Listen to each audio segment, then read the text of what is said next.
Selamat pagi. Perkenalkan, nama saya Imade Oko Puspa sebagai salah satu peserta lomba dalam pembacaan Panca Prasetya Korpri. Sebelumnya izinkan saya bercerita sedikit pengalaman saya dari awal pengangkatan jadi pegawai itu tahun 1990 sampai akhirnya sekarang saya dinas di Stasiun Meteorologi Kelas 1 Industri Ngurah Rai, Bali. Pada awalnya tahun 1990 itu saya kaget juga sebenarnya. Penempatan pertama saya itu di Stasiun Meteorologi Kelas 3 Iskandar Pangkalan Bun. Awal saya berangkat dari Bali ke Pangkalan Bun itu ada sedikit cerita. Dari Bali awalnya saya berangkat ke Surabaya naik bus. Terus di Surabaya menuju Pangkalan Bun itu lewat Banjarmasin dulu. Kebetulan ada bapak di balai yang membantu mendapatkan saya tiket setengah harga itu dari Surabaya ke Banjarmasin. Kebetulan tiketnya itu waktu itu pesawat Borak kalau nggak salah. Saya berangkat dari dari Surabaya ke Banjarmasin kurang lebih 1,5 jam, saya lupa. Sampai di Banjarmasin saya menghadap ke Pak Kasmet. Banjarmasin itu saya lupa namanya, Stasiun Meteorologi Kelas 2 Banjarmasin, nama bapaknya itu Bapak Sucantika Budi. Saya langsung menghadap agar bisa dibantu untuk mendapatkan tiket ke Pangkalan Bun. Beliau sempat membantu tapi hampir 3 hari baru bisa mendapatkan tiket karena susahnya transportasi. Kebetulan dari transportasi Pangkalan Bun dari Banjarmasin ke Pangkalan Bun itu agak padat. Jadi akhirnya sampai 3 hari baru saya mendapatkan tiket ke Pangkalan Bun. Itu pun juga dibantu oleh Bapak Kasmet, Bapak Sucantika Budi. Saya tiba di Pangkalan Bun. Kebetulan dalam pesawat ini ketemu juga dengan artis, waktu itu artis penyanyi Emen namanya. Akhirnya saya bisa satu pesawat dengan mbak artisnya karena beliau akan manggung di Pangkalan Bun. Tiba di Pangkalan Bun, saya langsung menghadap ke stasiun. Waktu itu Bapak Kasmetnya Bapak Triyono. Saya langsung menghadap beliau, ngomong-ngomong mengenai kedatangan saya sampai di Pangkalan Bun. Sampai di Pangkalan Bun waktu itu teman-teman yang awalnya kan punya surat job training untuk mendapatkan rapelan itu. Kebetulan saya nggak punya karena saya hobi main bola, lepas pendidikan main bola aja di rumah. Jadi saya tidak sempat job training. Kebijaksanaan Pak Kasmet, SK saya per Maret 1990 diundur aktifnya, jadinya per Juni tahun 1990 sampai saya kedatangan itulah saya dapat rapelan. Tidak masalah sih, yang penting saya dapat rapel waktu itu. Saya 2 malam sempat tinggal di tempat Pak Kasmet karena terus pada akhirnya saya dikasih rumah dinas. Kebetulan rumah dinas ada yang kosong, saya menempati rumah dinas di Pangkalan Bun. Awalnya operasional Stamet awalnya 18 jam. Setelah saya datang, setelah beberapa bulannya saya lupa, akhirnya naik menjadi 24 jam. Awal-awal saya di sana di Pangkalan Bun, di stasiun, di bandara, awalnya belum ada listrik, masih menggunakan genset untuk mengaktifkan kegiatan. Jadi sebelum kita memilih operasional, waktu itu masih zamannya SSB, sebelum kita pengiriman data, kita manasin genset dulu minimal setengah jam. kita manasin genset, kita panasi dengan mengontel, istilahnya ontal berapa kali itu kadang-kadang belum langsung hidup, berkali-kali kita ontal baru dia hidup. Setelah panas barulah kita kirim berita yang kita amati itu lewat SSB, dan pancaran SSB pun belum tentu kita bagus dapatnya. Kadang-kadang kita ngirimnya lewat stasiun yang nggak ke Bali aja, kadang-kadang lewat Semarang kita kirim, kadang-kadang bisa lewat Sumatera. Yang penting data yang kita punya itu terkirim sampai di pusat, itu intinya. Pengamatan sinoptik berjalan lancar, terus pengamatan tibal juga begitu. Pengamatan tibal kami dulu awalnya 4 kali kalau nggak salah itu dalam sehari itu, pagi, siang, malam, tengah malam. Saya sempat mengalami kejadian di luar nalar sebenarnya waktu pas pengamatan tibal tengah malam itu. Kita lepas jam tengah malam, pas lagi sedang asik-asiknya kita tibal, ya namanya suasana di hutan, saya nggak tahu ya, kita nggak tahu. Kok di atas itu saya lihat ada pancaran sinar apa ini?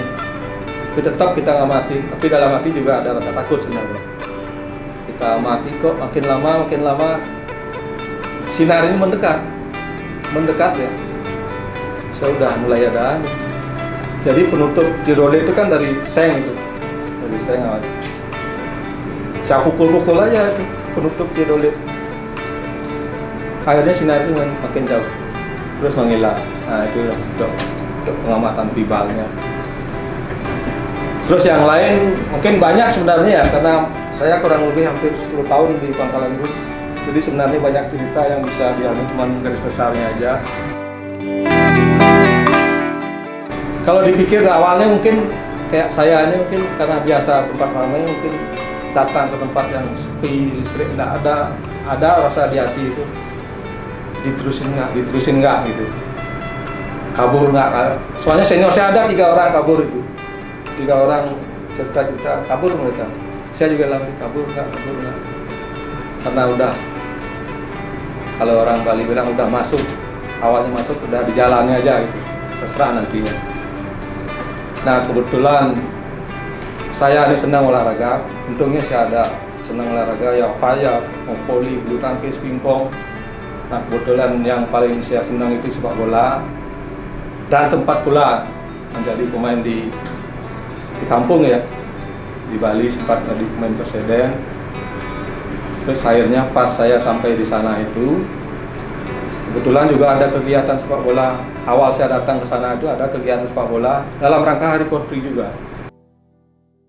Nah kita bergabung dengan bandara sampai akhirnya ya pertandingan biasalah.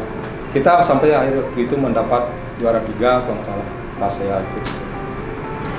Nah juara 3, kemungkinan ini dari teman-teman di Pemda melihat saya mainnya mungkin bagus. Akhirnya saya itu diajaklah sama teman-teman di Pemda ikut di klub mereka.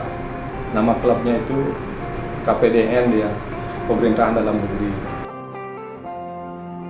Hampir setiap tahun ada kejuaraan sepak bola di sana, dan hampir setiap tahun juga kami itu menjuarai turnamen itu. Dan pada akhirnya saya sempat mewakili Kota Waringin Barat, Pangkalan Bun itu ke Barito Utara. Barito Utara itu Muara Teweh. Nah perjalanan kami dari Pangkalan Bun ke Barito Utara itu juga cukup sulit karena transportasi darat belum ada, yang ada udara dengan air. Udara mahal, transport air yang bisa dilakukan. Kami berangkat dari Pangkalan Bun ke Banjarmasin naik kapal laut, berangkatnya sore sampai pagi. Terus dari Banjarmasin pelabuhan itu menuju Barito Utara Muara Teweh lewat darat pakai L300. Itu ngeri sekali waktu itu, saya ingat sekali dengan sopirnya itu.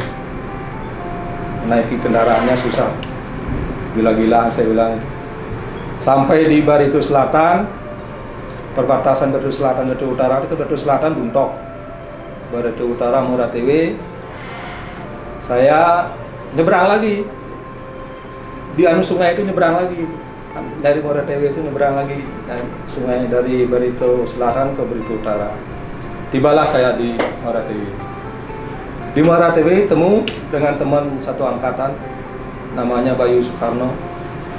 Mungkin beliau masih sekarang kayaknya masih di Banjarmasin karena istrinya orang Banjarmasin, kayaknya dinas di Banjarmasin sampai hari ini. Saya sempat main di Moratewe lah, gitu ya, ketemu teman-teman saya main ke tempat, karena hampir setiap bandara kan ada meteonya, pastilah kami main, ketemulah dengan dia, dengan Mas Bayu. Terus selanjutnya saya ceritakan sedikit. Kalau dibilang susahnya dinas di Pangkalan Bun ya susah, kalau dibilang baik yang bagus ya bagus. Saya dinas itu pertama listrik susah. Terus yang paling menyedihkan lagi itu air yang paling susah. Kita tempatnya agak tinggi, air tanah susah, mesinnya belum nyampe waktu itu, mesin bor. Kita setiap hari itu mandi dan ngambil air minum itu harus ke Sabah. Bilang orang di sana itu Sabah namanya, di tengah hutan. Kita mandi, pulangnya bawa air. Dan mandi itu pun kita sering bergantian dengan, karena kita cowok dengan cewek. Misalnya ada ibu-ibu di bawah lagi mandi, kita ngasih kode dulu. Begitulah kode-kode yang kita itu. Nanti disautilah dari bawah, oh ada yang mandi gitu. Kita nunggu sampai beliau selesai mandi, yang ibu-ibu baru kita gantian turun mandi. Pulangnya kita bawa air. Itu yang susah. Dan untuk sehari-hari air hujan menjadi sangat yang penting. Rata-rata di rumah dinas itu punya penampungan air. Itu dari drum lah kita tampung untuk kegiatan sehari-hari, untuk cuci, untuk belakang, dan untuk masaknya kita tetap pakai air Sabah itu kita untuk masaknya. Terus seiring berjalannya waktu, ada dana, akhirnya sumur bor jadi pun airnya kecil, tapi ya bersyukurlah kita bisa untuk bisa mencukupi untuk sehari-harinya dari sumur bor itu yang untuk bilang susah ya susah itu. Terus tahun 92 saya ingat itu awal pertama mungkin BMG dulu awalnya. BMG awalnya itu dapat fungsional, tunjangan fungsional itu kalau nggak salah saya awalnya sih 20-an ribu, kalau nggak salah 20 ribu berapa itu, dapatlah rapelan berapa tahun. Nah kebetulan senang juga saya dapat rapelan lagi. Maaf, uangnya itu saya sempat kirim ke bapak. Maaf ya, kebetulan bapak sekarang udah nggak ada.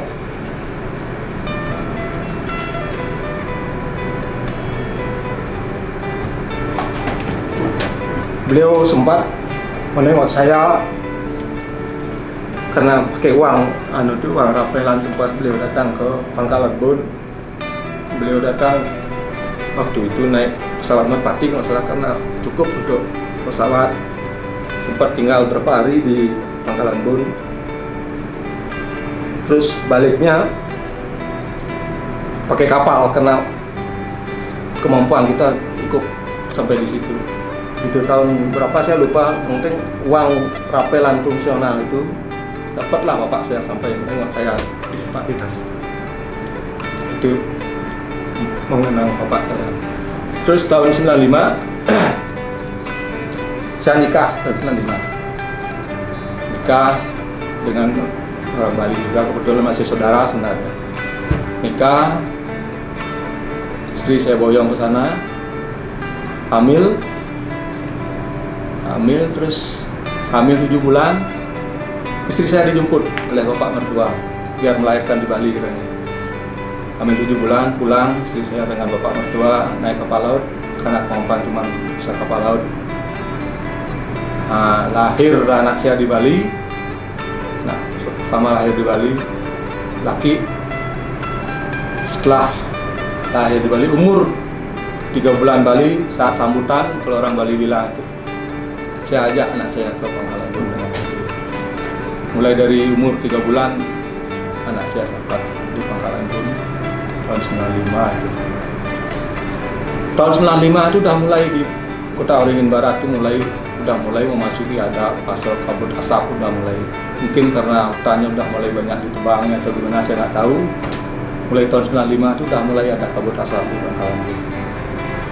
Kita juga agak susah karena mungkin perubahan lahan hutan jadi kebun sawit, itu yang mungkin jadi dampak Pangkalan Bun kena kabut asap. Kalau pengalaman senang sebenarnya di Pangkalan Bun. Apa senangnya? Karena kita jadi lebih tahu daerah orang, keunikan daerah orang. Yang paling berkesan sebenarnya waktu saya masih, karena saya senang main bola ya, kemana-mana darat belum tembus, kemana-mana itu masih naik speedboat. Kita main ke daerah mana aja naik speedboat, isinya berapa orang, 6 orang gitu. Anak saya pun sempat ikut dengan istri, mainnya sore, kita berangkat pagi. Ada juga pengalaman yang paling ya berkesan, ngeri juga sih sebenarnya, karena semua lewat air ya.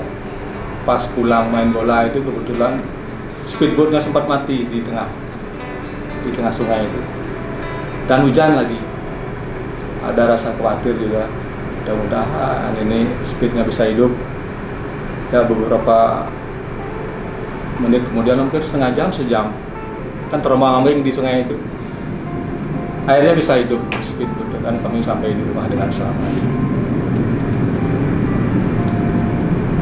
Pengalaman lain juga banyak sebenarnya kalau dipikir-pikir, soalnya hampir 10 tahun, bukan waktu yang lama ya, bukan waktu yang singkat untuk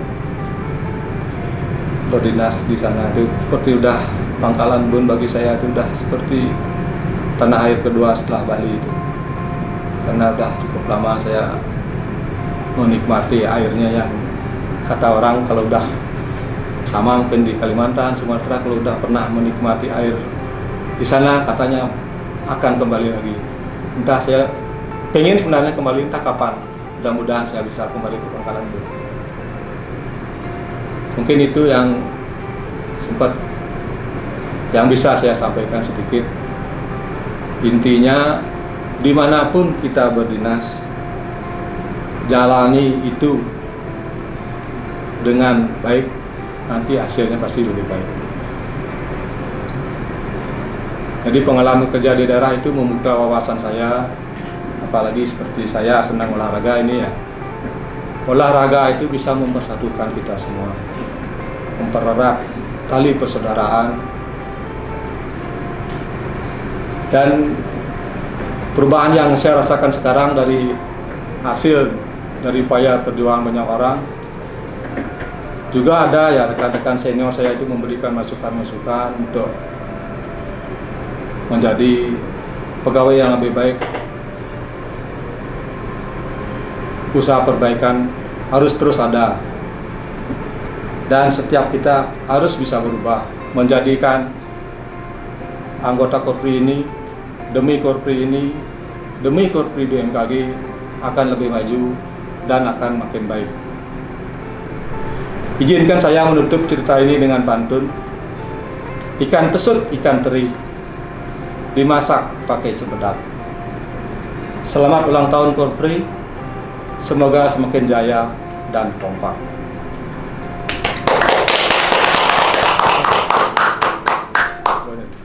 Panca Prasetya Korpri. Kami anggota Korps Pegawai Republik Indonesia adalah insan yang beriman dan bertakwa kepada Tuhan Yang Maha Esa, berjanji: 1. Setia dan taat kepada negara kesatuan dan pemerintah Republik Indonesia yang berdasarkan Pancasila dan Undang-Undang Dasar 1945. 2. Menjunjung tinggi kehormatan bangsa dan negara serta memegang teguh rahasia jabatan dan rahasia negara. 3. Mengutamakan kepentingan negara dan masyarakat di atas kepentingan pribadi dan golongan. 4. Memelihara persatuan dan kesatuan bangsa serta kesetiakawanan Korps Pegawai Republik Indonesia. 5. Menegakkan kejujuran, keadilan, dan disiplin serta meningkatkan kesejahteraan dan profesionalisme. Selamat ulang tahun Korpri ke-51. Korpri melayani, berkontribusi, dan berinovasi untuk negeri.